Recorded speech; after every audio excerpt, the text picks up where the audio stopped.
Hey there, welcome to this episode of the Skift Meetings podcast, the podcast for curious professionals embracing the future of business events.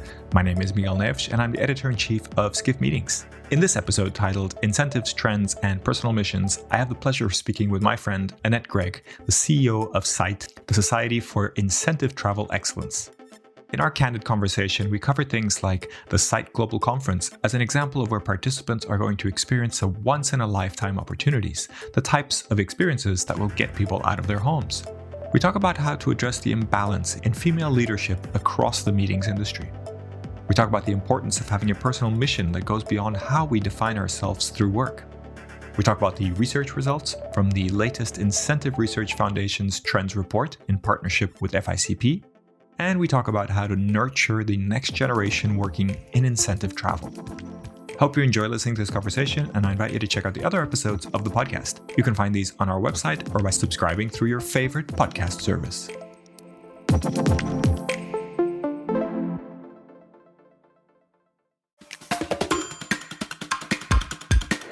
So, Annette Gregg, thank you so much for being on the podcast with us today. It's really a pleasure to be talking to you again.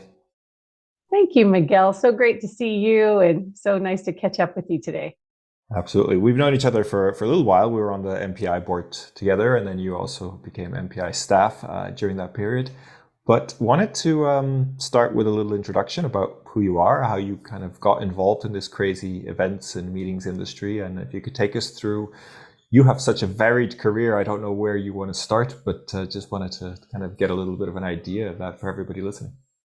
Yeah, sure. Well, it's always an interesting question, right? Because I have had a lot of roles in the industry, but I'd say since 1997 or so, I've been exclusively in this industry, maybe even a little earlier than that. And I just fell into it like most of us of our age, where a friend was selling exhibits for a very large association, very large trade show. And I didn't know what that even meant, but it meant a trip to Chicago. So I said, hey, I'm in. And I think I really enjoyed all the variety of jobs I've had, and I think I would recommend that to anyone. So I've worked, on the planner side or on the buyer side for corporations and associations and agencies, and then on the supplier side, I've worked for convention centers and a couple destination management organizations or DMOs, and even a DMC. So it's really been just an exciting career path, just to explore all those different seats you can have in our wonderful events ecosystem. In fact, I have a 23-year-old son. So I've been married 25 years, lovely,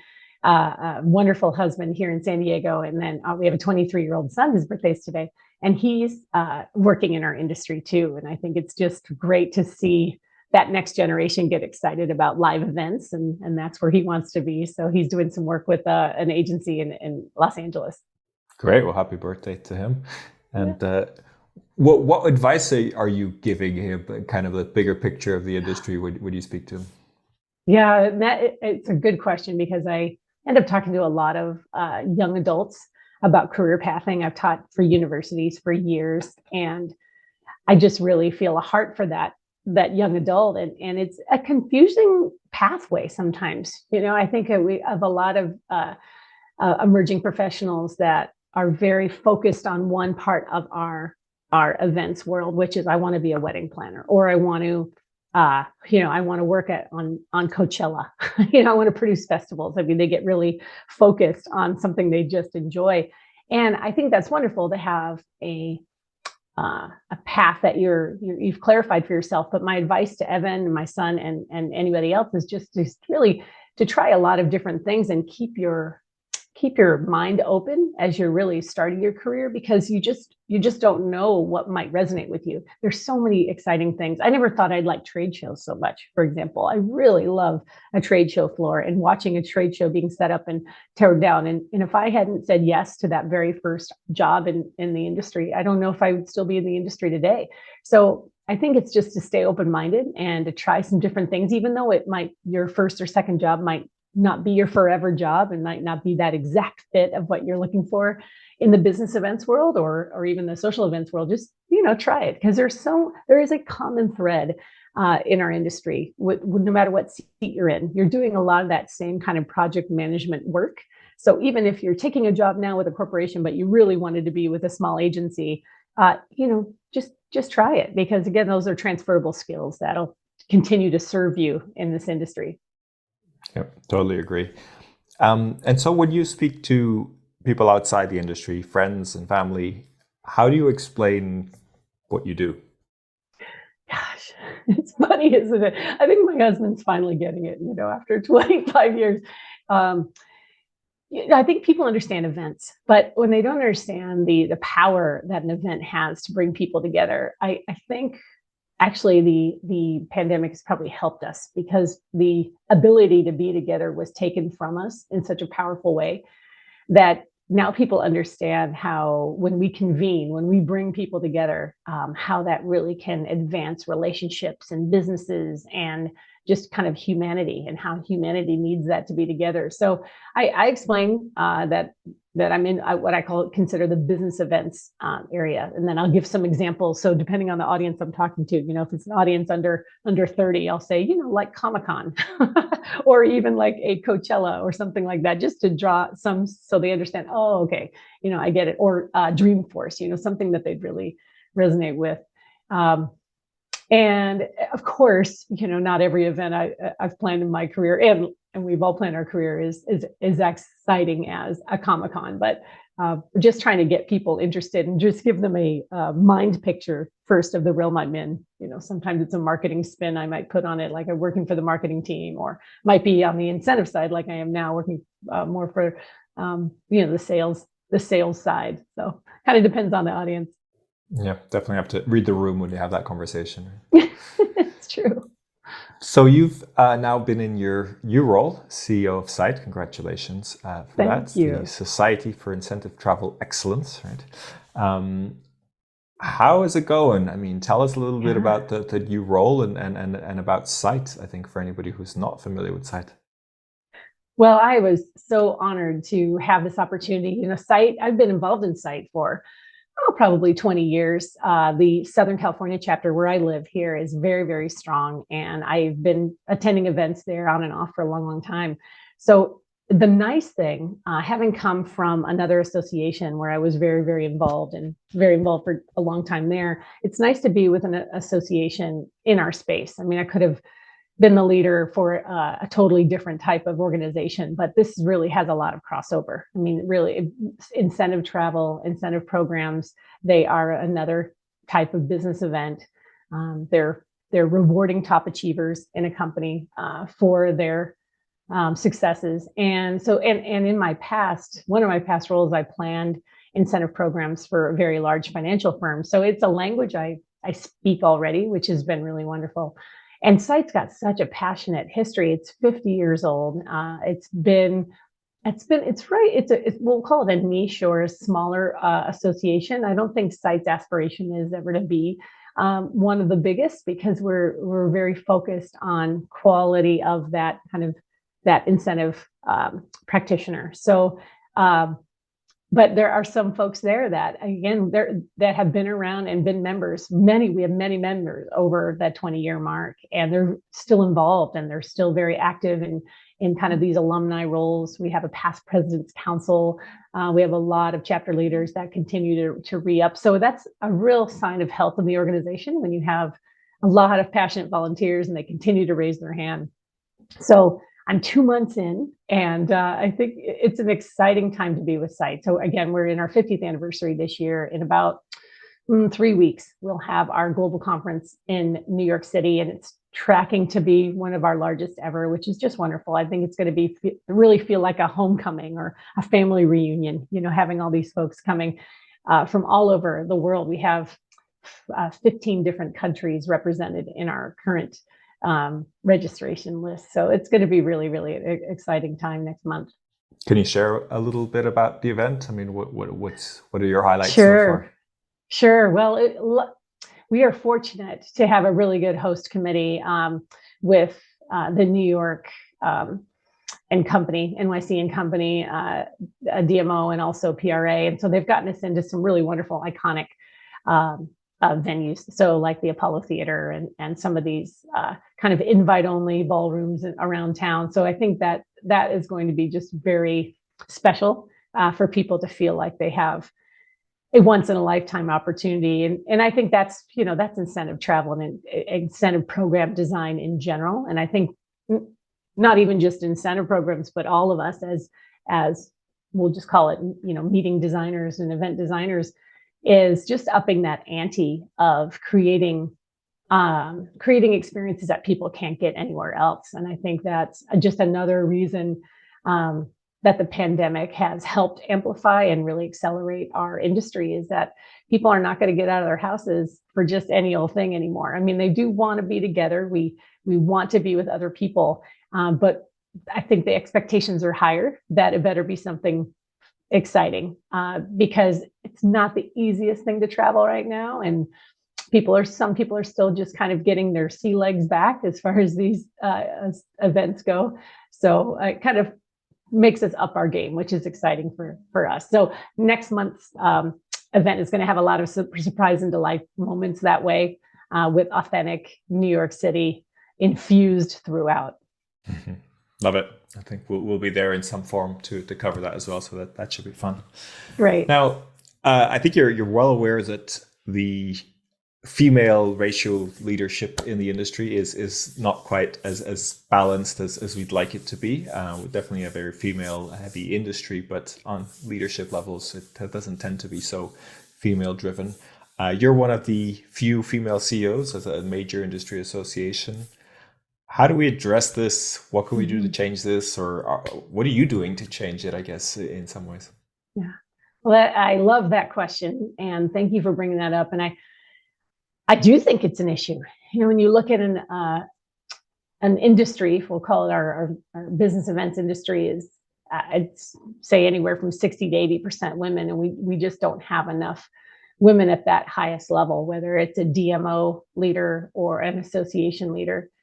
I think there are about 30 or so associations that belong to the Events Industry Council, and just a handful of us are women CEOs there. And I have been kind of aware and involved in this issue, we'll call it, just kind of helping women rise and promoting more women leadership for a long time. It was about 15, maybe 12 to 15 years ago, I started a series of women's conferences just to help kind of women get over their own roadblocks.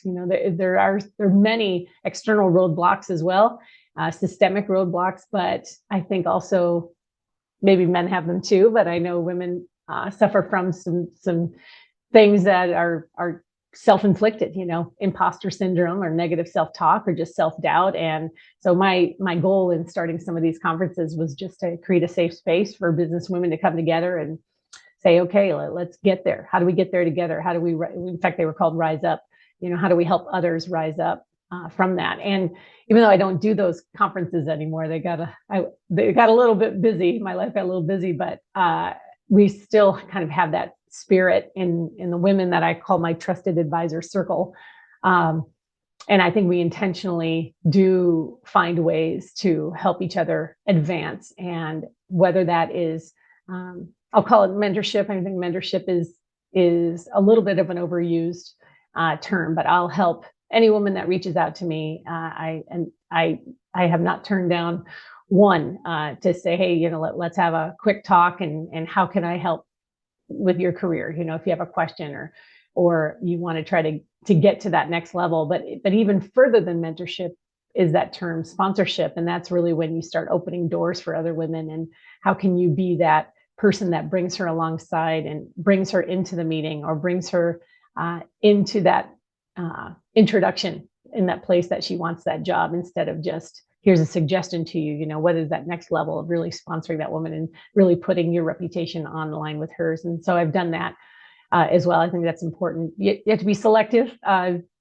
with that, because you have to make sure that she's in it and as much as you're in it, because there's a little bit of commitment there on both sides. But I think those are ways that I continue to try to help women rise up in our industry, because I think it is an issue. And why it matters is that two things come to mind. We need to have a visual example to all these other young women that are coming up into our industry that, hey, this is attainable. I'm represented at the highest levels in this industry. And then secondly, just more diversity in general. Women organizations that are led by women are proven to have better financial results in many, many studies. And they just bring that diversity of thought and a different approach. So having more females at the top levels of leadership in any type of organization, let alone an industry that's largely female, is critical, in my opinion. Thanks for that. And I think excellent advice there. Any practical advice you'd give any female listeners who are maybe struggling to make that next move? Is it just about reaching out, finding the right person to reach out, or is there anything else that they can do? Yeah, I love this question so much. One of the most powerful books I read, called, I can't remember it right now, but it's about breaking the rules. And it was written by 3 women that came from the Wall Street and highly male aggressive industry and competitive industry. And one of the nuggets I took away from that book was about, let's just call it office or workplace politics. And their approach was, you have to get in the game. A lot of times women can sit on the sidelines and say, oh gosh, office or corporate politics, it's so messy. My work should just speak for itself. I'm just going to sit over here and work my tail off because that's what really matters. And then I'll get noticed in advance. And it's just not the case. I mean, the hardest working people in the company are not necessarily the ones that are going to continue to advance. You have to create relationships of influence. And so I really, when I do talk with women, I talk about, let's reframe that notion of office politics. If you don't like playing the political game because you just can't get your head around it, it feels dirty to you, just consider it a game of influence or an exercise of influence. Who at your organization or in your industry, wherever you want to go, who is a person of power and influence, and how can we create relationships that are going to help you achieve your goal? And then at the same time, how are you also being that same person of influence to someone else? So always that message of, however much you've been helped, help someone just as much. So we have this kind of virtuous circle that we can continue to help others rise up.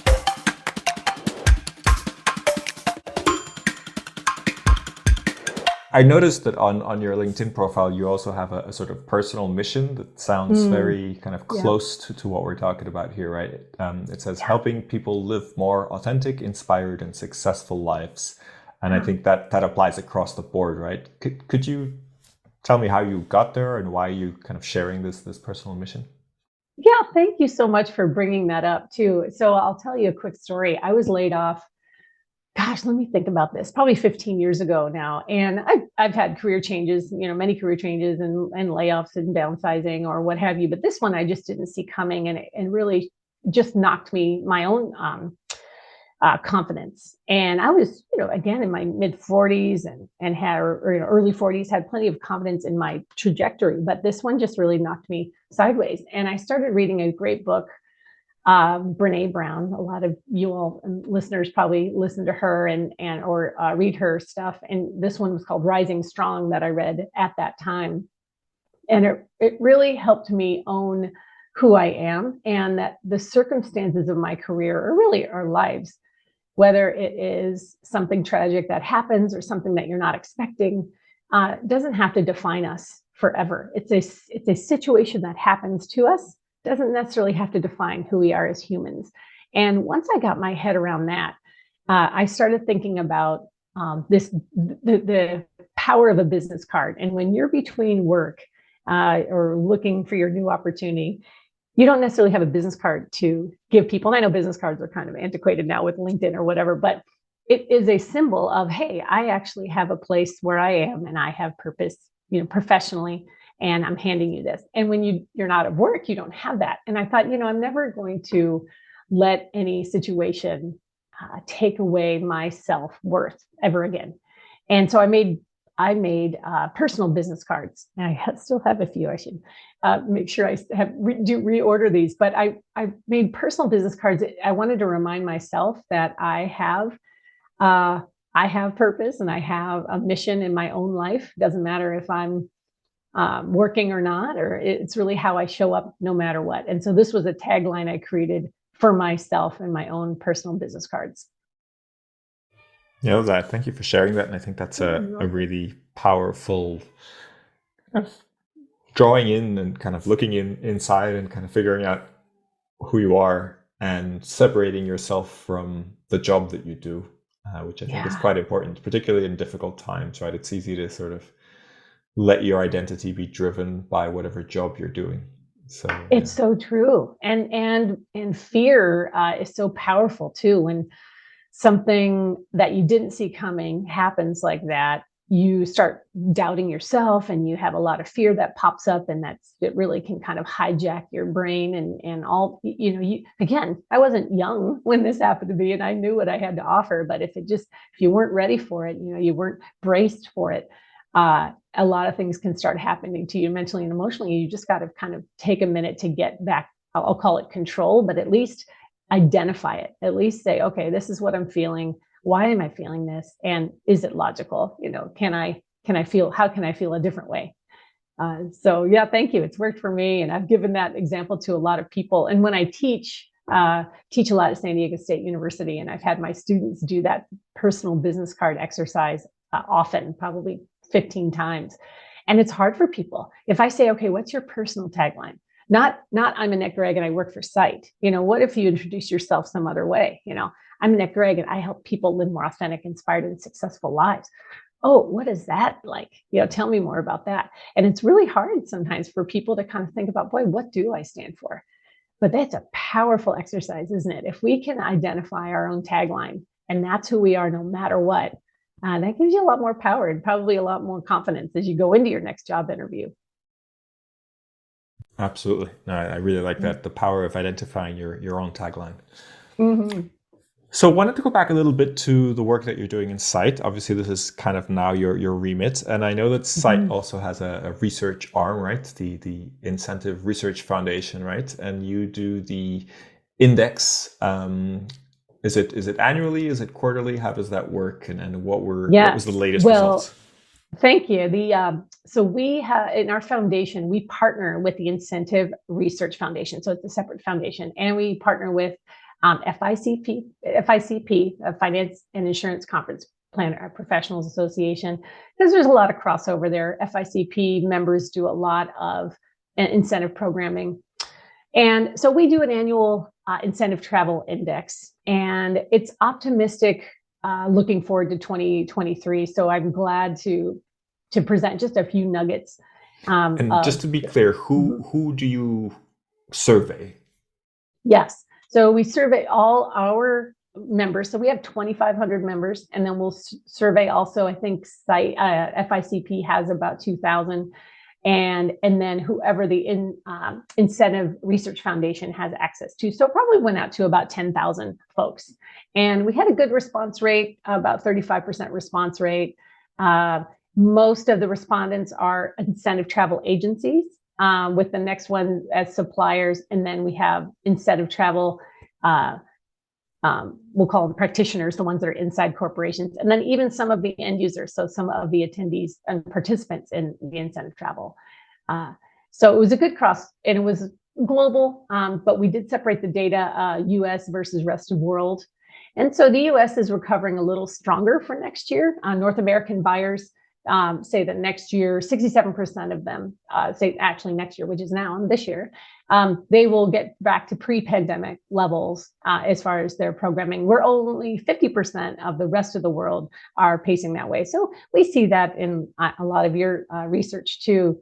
At Skift, we're lagging a little bit in the rest of the world, and I think it's just going to be there's going to be those headwinds of still not only just the health concerns, but there's travel concerns, and there's also their conflict, and it's just a little more complicated landscape out there. And then finance, insurance, and also communications and technology, they are the leading sectors as far as, again, just this is focused on incentive programs and incentive travel. They're the ones leading the pack as far as recovery. And then the ones that are slowest to resume are direct selling, or NLM. And then the other any insight into why? I mean, these are interesting, but it's like, why is financial kind of leading the way, back Yeah. strong, and then was it SLM kind of really Yeah. lagging? FLM, yeah, multi-level marketing, direct selling. MLM. Yeah. I think when you look at the MLM model, those are independent business owners, right? They're the ones that they create their own business around a brand, whether it's commission only. You keep what you eat, or you eat what you kill, sort of thing. So they during the pandemic, their businesses probably lagged a lot, and so I just think the MLM in general is finding their participants again. So I just know this from talking to the real estate sector. A lot of realtors, similar model. 80%, at least in the U.S., 80% of realtors went out of business after the pandemic, and again, these are just people that did it on their own. They have to create their own Annette Gregg Realty. So if you look at that model, I think it's just another pandemic aftershock that we're still feeling. It's going to pull back up, but as far as programming, those are the ones that are lagging. They're still having some incentive programs, but they're not recovering as much as these. If you go back to the corporate sector, the ones that traditionally rely on incentive programs as a reward and a driver for business results, finance and insurance has always been there. It's a large factor, at least that's what our data shows. And I also saw that when I worked in the finance sector. And then technology. I think it's interesting that, again, this data is about 4 months old. Now with technology, we see a lot of pending layoffs coming and hot off the press. So I think that might lag a little bit more than this data showed 4 months ago. What was most surprising about the results of the index? Does anything kind of strike you as something you weren't expecting? Well, it was when we get down some of the choices for locations and where they're planning to go. What was interesting to me is that I thought, because of the pandemic and how we all couldn't travel and really couldn't plan these exciting programs, that now that it's a little safer, I thought that the program designers would be looking at really unique spaces and really unique destinations all over the world, saying, okay, we're coming back with a bang. We're going to go to this brand new destination. But what the data is showing is that even though the incentive programs are back and planning is back, the planners are choosing some safe destinations still, at least for the near term, like 23 and 24. So the most sought after destinations for the next couple of years are still the US, Caribbean, Mexico, and Western Europe. And I thought they might be ready to explore some more unique Asian or even Middle East, EMEA, or African, and that's lagging way behind. So I think that is just still like, yes, we'll plan our programs again, but we're going to play it safe for a little bit until we know what's happening health-wise, conflict-wise, and everything else. Yeah, I guess in the midst of uncertainty, it's nice to have a destination chosen that's quite safe, right? That's kind of easy to work with, right? Rather than take a lot of risks. Right. I think it's interesting. Your trends data that came out for Skift, it was your mega trends, which I think is such a wonderful publication. And they talked about the ultra luxury sector. And I think that is a take home for our membership and our constituency too, is that ultra luxury sector is still very strong. And they are looking for what is that next level experience that you can craft for me, even though might still be going to a traditional destination or one of those safer ones. We still have an onus to create something they can't get anywhere else. And whether that is in, a luxury experience or just a super unique experience, that's what the participants still want. And for us too, I think it actually is really going to benefit those destinations that have a good cultural story to tell, because that's also what the end users and the, we'll just call them experienced designers, are looking for, is how can you bring up that authenticity in a destination? So say we're going to Hawaii again, but Hawaii has such a rich history, rich cultural, so many cultural offerings. That's what they want, is that authentic uniqueness that way. You don't necessarily have to take them out to the middle of nowhere, but create that experience while we are, in a more traditional destination. That's kind of interesting. So What I'm hearing you say is that although planners are selecting the traditional destinations, be it Mexico, Cancun, or Hawaii, or something like that, the attendees are asking for more authentic experiences. So they'd like to actually experience the destination a bit deeper, not just the pool and the drinks and the catamaran trip or something like that. More kind of like, how do I get to know the culture and get to know the local culinary, etc. Absolutely. And that is reinforced by the data too. So the data shows that also what these designers are looking for, they're looking for activities that promote relationship building over the shopping experiences and the even sustainability. So sustainability, and I'm going to touch on that in a second, that is the lowest ranked, but the ones that are highest ranked, the 1 and 2, activities that promote relationship building, obviously, because they haven't seen their colleagues in 3 years. This might be the first incentive trip back on the books. And then group cultural experiences. So they want to get immersed in what's the authenticity. And then third was luxury travel experiences. Now, sustainability, this was another aha for me.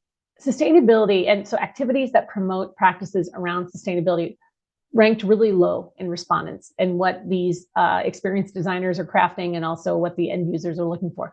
But here's my thought on that, Miguel, is I think at this point, we want to think that sustainability and creating a meeting and incentive program with sustainable practices is a must-have and a given. And I think, again, research on the Skift side reinforced that it's not even something we should be asking as far as, do you prioritize this or not? Like we have to be doing this. We have to be being smart about the places we choose. We have to choose hotels and resorts that have a commitment to this. They're already, the most of them are doing it, right? Especially in these places where I just think about Tulum. I was there not too long ago. That is just this beautiful natural jungle. And they're going to take care of that region. They don't want to lose that beautiful authenticity there. So those hotels that I'm familiar with down there have deep commitments to sustainability there. So it's my guess about why sustainability ranked so low. I don't think it's not a priority. I think that we want to hope that it's a given and a must-have in everything we do now. I hope you're right, because we see the same thing, right? I also see sustainability in our surveys quite low. And I do think it's one of those things that's sort of embedded into everything. I wrote about it actually at the ICA Congress in November in Krakow in Poland.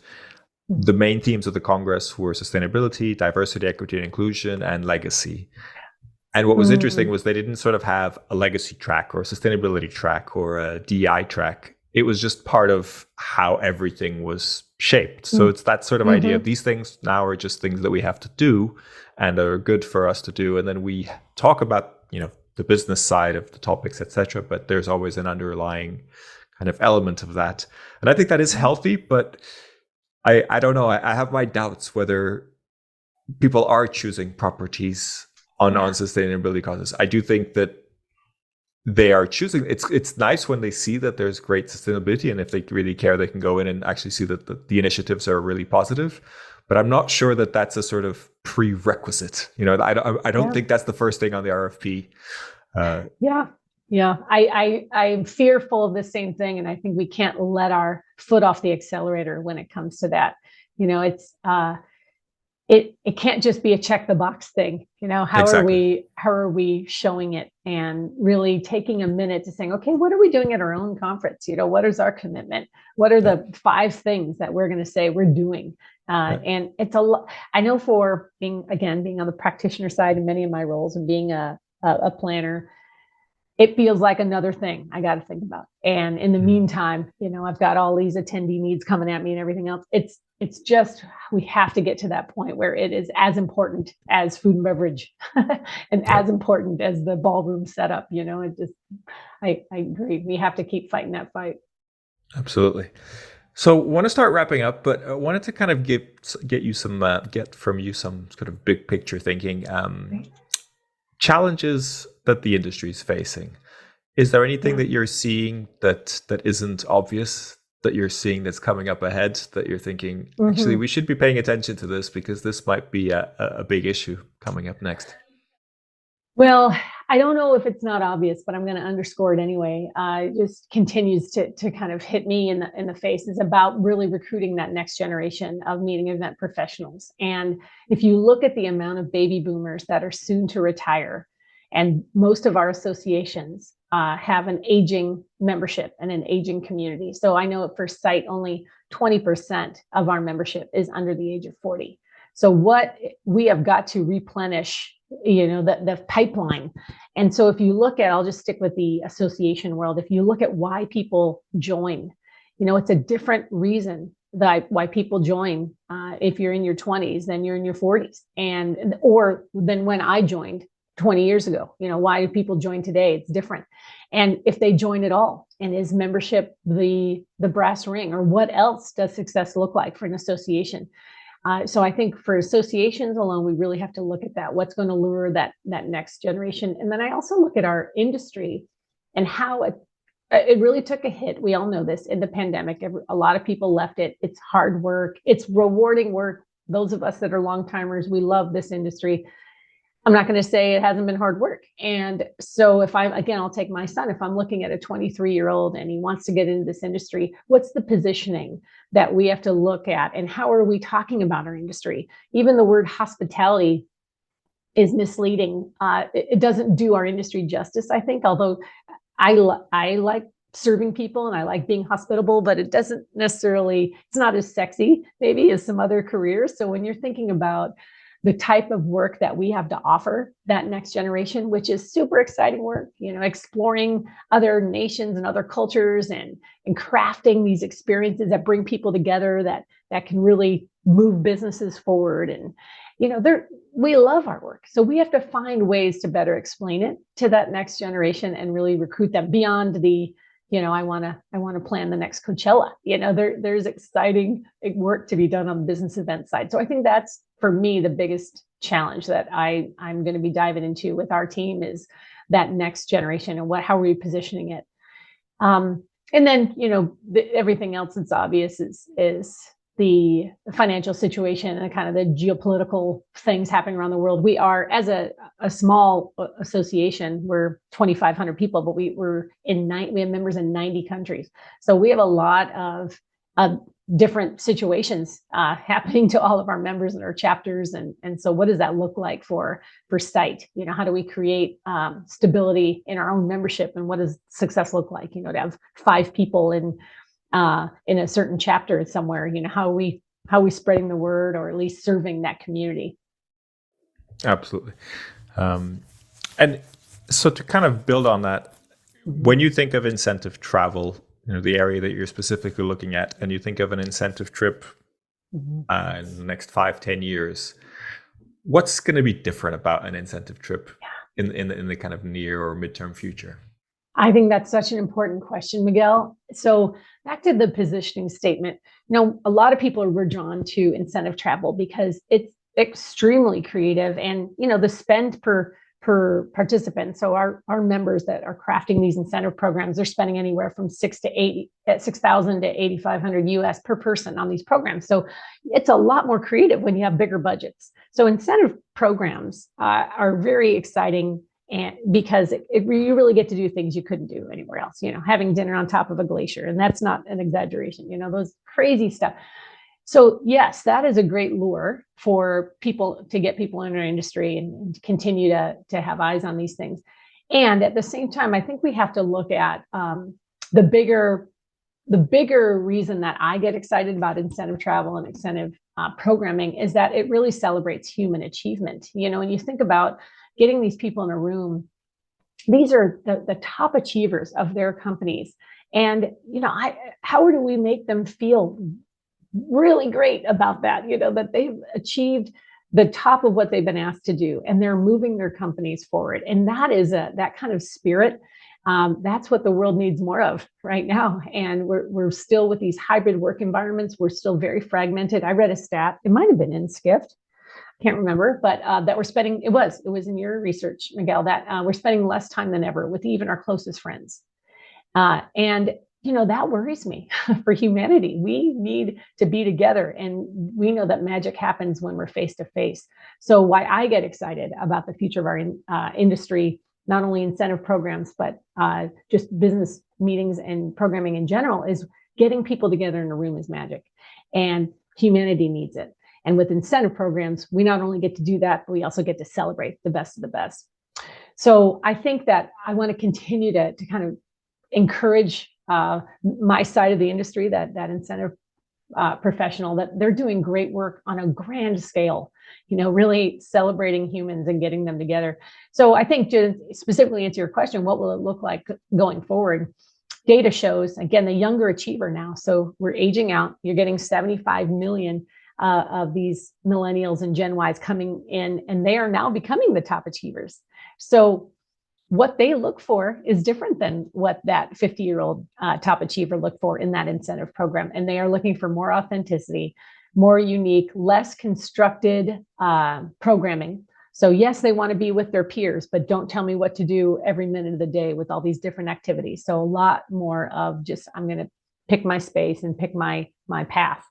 So I think that's what you're going to see, is as the end user or the participant is younger, you're going to see more authentic destinations that are just a little bit off the beaten path, although maybe still going to Hawaii, but maybe a different part of that island, and a more culturally more cultural infusion throughout that program. Again, back to authenticity, and then not over programming every minute of that, of their time together. I think that's a very interesting prediction, and I could see that in practice almost instantly. As you see the younger people coming through, I think I would definitely be attracted to something like that, right, compared to a cruise or a nice hotel or anything like that. So I appreciate that. Sure. I want to talk about, just reminded me, there's a really great DMC. I think it's out of Barcelona, but they're called Authenticities. And this is another thing I think we're going to see in incentive programming, is the ability to explore a destination based on your personal interest. So Authenticities will say, hey, are you interested in the education scene? Click here, and they'll pull up an itinerary that'll take you to, explore the local public schools and then a university or whatever. Are you interested in the arts scene? And then they'll take you to a 3-day itinerary in that city that they're 3 perfect days in Barcelona art or whatever. So, and they get into, even if you're interested in kind of the social impact or the environment, or so. I think you're also going to see that too, as that the demographic shifts for incentive programming, is how can we really get to know a city, not just on the grounds of this wonderful 5-star all-inclusive resort, but if you're going to take me out and I want to see what it's really like. And so just, again, back to culturally authentic programming. And also, I think you mentioned there an element of personalization, right? So really kind of making a program that's perfectly suited to the individual where possible. Absolutely. Annette, thank you so much for joining us. I think it's been really interesting to covering your journey and site and all the things that are interesting in the world of incentive travel. I would love to wrap up by asking for your recommendation for somebody else who we should have here on the podcast. I think that's such a great question.